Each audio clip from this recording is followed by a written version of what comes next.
Welcome to Bash's Breakdowns. I'm your host, Bash Watson, and today we're talking all things coaching changes within the college football realm. So we got new coaches, we got coaches transferring to in-state rival teams, we got so much more, so stay tuned after the show intro.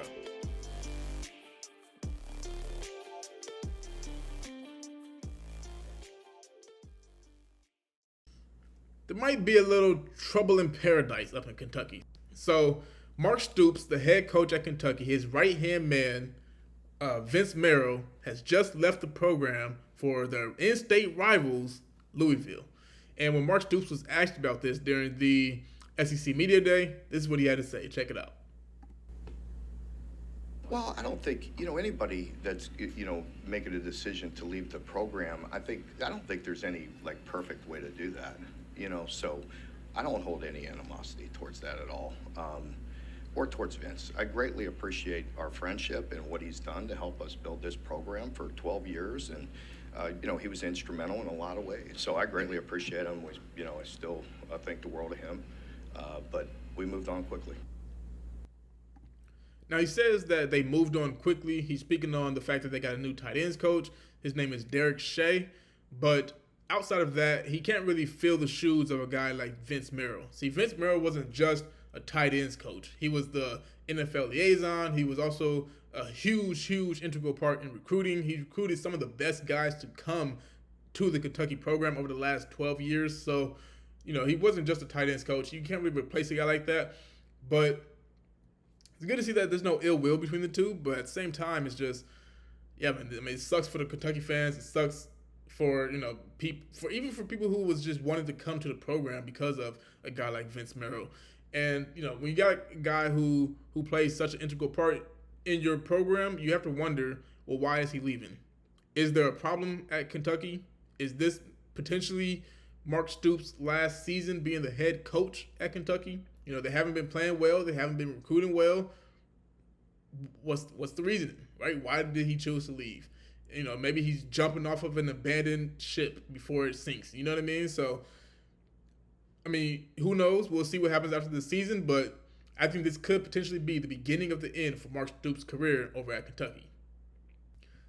Northwestern has a new running back coach, and his name is Aristotle Thompson. Now, Thompson worked with guys like Jay Knott over at Cal, because that's where he's coming from. He's coming from Cal. And Jay Knott was ranked in the nation's top 10 among rushing yards per game. And also on top of that, he led the Pac-12 in rushing. So when you think of those two things, guys like Aristotle Thompson are pretty good running back coaches. He has good coaching philosophy as well as just run schemes, gap schemes, stuff like that. So I'm excited to see what he's able to do. Also, when you look at the fact that he's coached multiple 1,000-yard rushers, I think he's going to be a pretty good impact on the running backs room and just this Northwestern team in general. UConn has a new pass game coordinator in Price Tracy after the head coach Jim Moore brought him on from the University of Georgia. He spent 3 years coaching under Kirby Smart as the assistant tight end coach, where he was a part of that team that won the national championship and went undefeated back in 2022. And prior to that, he was coaching under Nick Saban. So we put all things considered, I think that this UConn team should be able to progress even further than they did last year. Last year, they made a bowl game, which is pretty nice. But, when you got a guy with this type of experience, I feel like he should be able to come in and impact your quarterback room to the point to where you guys make a bowl game again this year. So I'm expecting at least a bowl game out of UConn this season. Michael Vick, or should I say head coach Michael Vick, as he will be taking on the head coach job over at Norfolk State up in Virginia, where he's from. And so I think this is pretty cool, especially when you consider the fact that Deion Sanders also started at HBCU. Deion was at Jackson State before going to Colorado. And maybe this is something that Michael Vick plans to do now as well. This isn't his first time in a coaching scenario, but it is his first time as a head coach, which I personally think this is pretty cool.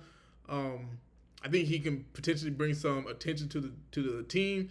And when he was asked about, fans showing up, this is what he had to say about why they should show up to games. We turning the corner. It's a new day. We want to look at it as that. We're not cutting any corners. We're not taking no shortcuts. We're not ducking anybody running. Michael Vick said it's a new day. We're turning the corner. So I think fans should show up for that reason in particular. Turning the new corner, turning the leaf. These guys are going to come in, and I think he's going to train with intensity. He also mentioned the fact that, there's time to be serious and there's time to joke around and have fun. And I think he's going to bring that aspect to the game. I personally think he can do something similar to what Deion Sanders did at Jackson State, where, he brought all this attention. He recruited guys and had guys like Travis Hunter, Heisman winner, to come to the school. And I think Michael Vick can potentially do the exact same thing. Bring in a lot of talent, especially in the Virginia area, who might not be going to, Virginia, or they might not be going to Virginia Tech, or whatever the case may be. But I think, Michael Vick can come in and turn his program around. I think he can bring a lot of fans, a lot of hype, a lot of crowd, things like that. And then I think he's going to go ahead and flip the team around as far as wins and stuff like that go as well. Maybe even compete against Jackson State for the Celebration Bowl. So I'm excited to see what he's able to do with his team, and I'll definitely be watching Norfolk State this upcoming season. Thanks for watching. I hope you guys enjoyed the show. Don't forget to hit that subscribe button and follow me on social media to see when the next episode will be dropping.